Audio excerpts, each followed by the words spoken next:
1000 ದಿನ ತುಂಬಿರ್ತಕ್ಕಂಥ ಸಂತೋಷದ ಒಂದು 1000 ದಿನ ತುಂಬಿರ್ತಕ್ಕಂಥ ಸಂತೋಷದ ತುಂಬಿದೆ, ಲಕ್ಷ ಜನಕ್ಕೆ ಹಕ್ಕುಪತ್ರ ಕೊಡ್ತಾ ಇದ್ದೀರಿ, ಏನು ಹೇಳ್ತೀರಿ ಸರ್ ಈ ಸಂದರ್ಭದಲ್ಲಿ? ನಾವು ಏನು ಮಾತು ಕೊಟ್ಟಿದ್ದೀವಿ ಅದರಂತೆ ನಡೆದಿದ್ದೀವಿ. ಇದು 1000 ದಿನ ಆಚರಣೆ ಮಾಡ್ತಾ ಇರ್ತಕ್ಕಂಥದ್ದು ಇದು ಒಂದು ಮೈಲಿಗಲ್ಲಲ್ಲ. ನಾವು ಬಡವರು, ಈ ದೇಶದ ಬಡವರು, ಮಹಿಳೆಯರು, ದಲಿತರು, ಹಿಂದುಳಿದವರು, ಅಲ್ಪಸಂಖ್ಯಾತರು ಇವನ್ನೆಲ್ಲ ಆರ್ಥಿಕವಾಗಿ ಸಾಮಾಜಿಕವಾಗಿ ಶಕ್ತಿ ಕೊಡ್ತಕ್ಕಂಥ ಕಾರ್ಯಕ್ರಮ. ಇದನ್ನು ಮುಂದುವರಿಸ್ತಕ್ಕಂಥ ಕೆಲಸವನ್ನು ಮಾಡ್ತೀವಿ. ಇಲ್ಲಿವರೆಗೆ ಏನು ಮಾತು ಕೊಟ್ಟಿದ್ದೋ ಅದರಂತೆ ನಡ್ಕೊಂಡಿದ್ದೀವಿ, ಮುಂದೆನೂ ಕೂಡ ನಡ್ತೇವೆ. ಸರ್, ಬಿಜೆಪಿಯವರು ಬಹಳ ವಿರೋಧ ಮಾಡ್ತಾ ಇದ್ದಾರೆ ಸರ್. ಸಾಧನಾ ಸಮಾವೇಶ ಅಲ್ಲ, ಅದು ಸೂತಕದ ದಿನಾಚರಣೆ ಯಾಕೆ ವಿರೋಧ ಮಾಡ್ತಾರೆ ಅಂದ್ರೆ ಹೊಟ್ಟೆ ಕಿಚ್ಚಿನಿಂದ ಮಾಡ್ತಾ ಇದ್ದಾರೆ.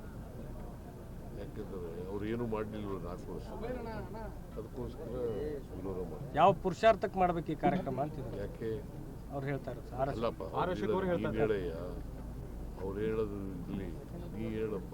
ಭ್ರಷ್ಟಾಚಾರ ತುಂಬಿದೆ, ಆರ್ಥಿಕತೆ ಕುಸಿದಿದೆ, ಈ ಸಂದರ್ಭದಲ್ಲಿ ಯಾಕೆ ಮಾಡಬೇಕು ಸಾಧನಾ ಸಮಾವೇಶ ಅಂತ ಹೇಳ್ತೀವಿ. ಯಾರು ಬಿಜೆಪಿಯವರು 6 ವರ್ಷಕ್ಕವರು ಬೆಳಗ್ಗೆ ಮಾತಾಡಿದ್ದಾರೆ. ಸುನೀಲ್ ಕುಮಾರ್ ಅವರು ಮಾತಾಡಿದ್ದಾರೆ. ಏನು ಮಾಡಿದ್ರು ಅವರು 4 ವರ್ಷದಲ್ಲಿ? ಏನು ಮಾಡಿದ್ರು? ಈಗ 2018ರಲ್ಲಿ 600 ಭರವಸೆಗಳು ಕೊಟ್ಟಿದ್ರು. Not even 10% of the promises which have been made to the people of Karnataka, they could not able to fulfill them. ಇದು ಪರಿಸ್ಥಿತಿ ಇದ್ದದ್ದು. ಅವರು what moral right they have ನಮ್ಮನ್ನು ಕ್ರಿಟಿಸೈಸ್ ಮಾಡಲಿಕ್ಕೆ? ನಾವು 592 ಭರವಸೆಗಳಲ್ಲಿ 243 ಭರವಸೆಗಳನ್ನು 2 ವರ್ಷದಲ್ಲಿ ಈಡೇರಿಸಿದ್ವಿ.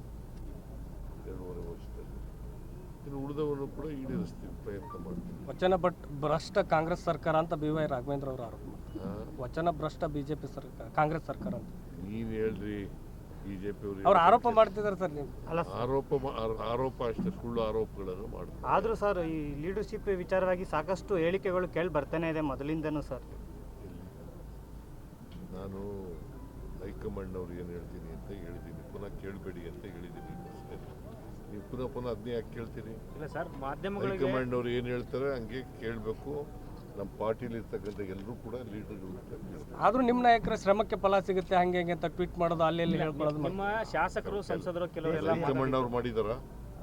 ಇಲ್ಲ ಸರ್, ಇಲ್ಲ. ಮತ್ತೆ ಬಿಡಿ. ಮತ್ತೆ ಅಲ್ಲ, ನಿಮ್ಮ ಪುತ್ರ ಯತೀಂದ್ರ ಅವರು ಹೇಳ್ತಾರೆ ಇಲ್ಲ, ತಂದೆಯವರು ಮುಂದುವರಿತಾರೆ. DK ಸುರೇಶ್ ಒಟ್ಟು ಮಾತನಾಗ ನಡ್ಕೊಳ್ಳಿ ಅಂತ ಅವ್ರು ಅಂತಾರೆ. ಹೈಕಮಾಂಡ್ನವರು ಏನ್ ಹೇಳ್ತಾರೆ ಅದು ಕೇಳೋದು ನಾನು.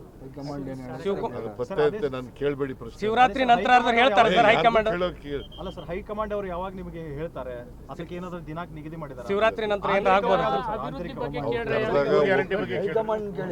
ಹೈಕಮಾಂಡ್ ಅವರು ವರದಾ ನದಿ ಜೋಡಣೆ ವಿಚಾರ ಸಾಕಷ್ಟು ವರ್ಷಗಳಿಂದ ಇರತಕ್ಕಂಥ ಸರ್. ಪ್ರಮುಖವಾಗಿ ಉತ್ತರ ಕನ್ನಡ ಜಿಲ್ಲೆ ಜನರು ವಿರೋಧ ಮಾಡ್ತಾ ಇದ್ದಾರೆ. ಅದನ್ನ ಈಗ ಆಲ್ರೆಡಿ ನಾವು DPR ಮಾಡಿ ಗೌರ್ಮೆಂಟ್ ಆಫ್ ಇಂಡಿಯಾ ಕಳಿಸ್ಬಿಟ್ಟಿವಲ್ಲ ನಾವು. ಈಗ ಅದು ಆದಾಗ ನೋಡೋಣ, ಅದು ಅವ್ರ ಕೆಲಸ ಅಲ್ವಾ ಇದು ಮುಂದಿಂದು. ಅದು ಗೌರ್ಮೆಂಟ್ ಆಫ್ ಇಂಡಿಯಾ ಕಳಿಸ್ಕೊಡ್ತೀವಿ. ಅವರು ಏನು ತೀರ್ಮಾನ ತಗೊಳ್ತಾರೆ. ಈಗ ಗೌರ್ಮೆಂಟ್ ಆಫ್ ಇಂಡಿಯಾದವರು ಯಾವುದ್ರ ಮೇಲೂ ಕೂಡ ಏನು ನಿರ್ಣಯ ಮಾಡಲ್ಲ. ಸೊ ಅದರಿಂದ ನಮಗೆ ಭರವಸೆನೂ ಕೂಡ ಇಲ್ಲ, ನಂಬಿಕೆನೂ ಕೂಡ ಇಲ್ಲ. ಅದರಲ್ಲಿ ಸಾಮಾಜಿಕ ಶೈಕ್ಷಣಿಕ ವರದಿ ಸಮೀಕ್ಷೆ ಮಾಡಿಸಿದ್ರಲ್ಲ ಸರ್, ಅದ್ರ ಮುಂದಿನ ಪ್ರೋಗ್ರೆಸ್ ಏನಾಯ್ತು ಅನ್ನೋದು ಗೊತ್ತಾಗ್ಲಿಲ್ಲ. ಸಾಮಾಜಿಕ ಶೈಕ್ಷಣಿಕ ಸಮೀಕ್ಷೆ ಮಾಡಿಸಿದ್ರಿ ಕಳೆದ 1-2 ತಿಂಗಳ ಹಿಂದೆ, ಅದು ಏನೇನಾಯ್ತು ಏನೋ ಅಪ್ಡೇಟ್ ಗೊತ್ತಾಗ್ಲಿಲ್ಲ ಸರ್. ಮತ್ತೆ ಅವರು ಮೋಸ್ಟ್ಲಿ ಈ ತಿಂಗಳು ಅಥವಾ ಮುಂದಿನ ತಿಂಗಳ ಒಳಗಡೆ ವರದಿ ಕೊಡ್ತಾರೆ. ಅದ್ರ ಮೇಲೆ ಗೌರ್ಮೆಂಟು ಟೇಕ್ ಡಿಸಿಷನ್.